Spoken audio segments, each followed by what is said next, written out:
Hi friends, welcome to Valmadi's channel. நம்ம இன்னைக்கு இந்த வீடியோவில் என்ன பார்க்க போகிறோம் அப்படின்னா 11th physics example 2.23 தான் பார்க்க போகிறோம். கொஷின் பாருங்கள். Two cars are traveling with respective velocities. v1 vector is equal to 10 meters per second along east and v2 vector is equal to 10 meter per second along west. What are the speed of the carsன்னு கேட்டுட்டாங்க. ஓகேவா, first வந்து என்ன சொல்லியிருக்காங்கிறத draw பண்ணிக்கலாம்.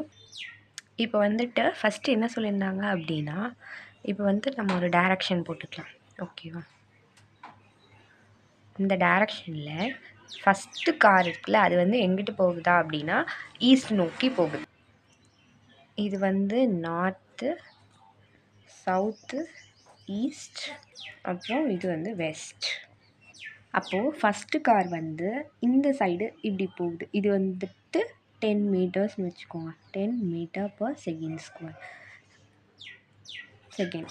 ஓகேவா, அதே மாதிரி வெஸ்ட்டில் இங்கிட்டு ஒரு car போகுது. இது ஒரு 10 மீட்டர் per செகண்ட். ஓகேவா, ரெண்டும் ஆப்போசிட்டில் போகுது அப்படின்னு சொல்லிட்டாங்க. இது வந்து இந்த டைரக்ஷனில் போகுது, இது வந்து இந்த டைரக்ஷனில் போகுது அப்படின்னு சொல்லிட்டாங்க. இப்போ என்ன கேட்குறாங்கன்னா, ஸ்பீட் ஆஃப் த கார்ஸ் கேட்குறாங்க. இப்போது back to the question.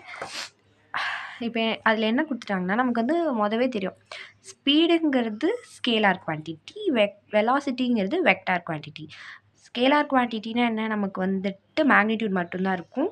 Velocity வந்து வெக்டார் குவான்டிட்டி, அதில் வந்து டைரக்ஷனும் இருக்கும், மேக்னிடியூடும் இருக்கும். இப்போ அவங்க என்ன கேட்குறாங்கன்னா, டைரக்ஷன் மேக்னிடியூட் உள்ள வெக்டார் குவான்டிட்டி கொடுத்துட்டு ஸ்கேலாரோட ஸ்பீடு என்ன, அதாவது ஸ்கேலார் என்னன்னு கேட்குறாங்க.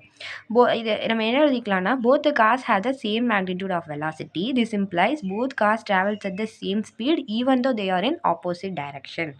Speed will not give direction of motion. ஏன்னா அது வந்துட்டு ஒரு ஸ்கேலார், அதில் வந்து மேக்னிடியூட் மட்டும்தான் இருக்கும், நமக்கு வந்துட்டு டைரக்ஷன் இருக்காது. ஸோ அவ்வளோதான் ஃப்ரெண்ட்ஸ், பாய்.